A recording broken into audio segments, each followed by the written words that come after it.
ഓം ശാന്തി. ബാലകന്റെയും അധികാരിയുടെയും സമാനതയിലൂടെ സർവ ഖജനാവുകളിൽ സമ്പന്നരായി ഭവിക്കട്ടെ. ഏതുപോലെ ഞാൻ ബാലകനാണ്, ബാബയുടെ കുട്ടി എന്ന ലഹരി എല്ലാവരിലുമുണ്ട്. അതേപോലെ ബാലകനിൽ നിന്നും അധികാരി, അതായത് ബാബ സമാനം സമ്പന്ന സ്ഥിതിയുടെ അനുഭവം ചെയ്യണം. അധികാരി സ്ഥിതിയുടെ വിശേഷതയാണ് എത്രത്തോളം അധികാരമുണ്ടോ അത്രയും തന്നെ വിശ്വസേവാധാരിയുടെ സംസ്കാരം സദാ പ്രത്യക്ഷ രൂപത്തിൽ ഉണ്ടാകുന്നു.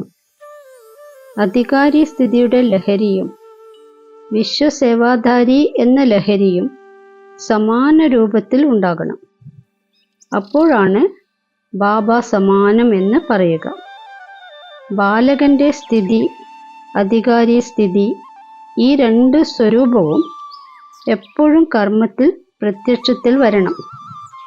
അപ്പോൾ ബാബ സമാനം സർവ ഖജനാവുകളിൽ സമ്പന്ന സ്ഥിതിയുടെ അനുഭവം ചെയ്യാൻ കഴിയും. ഓം ശാന്തി.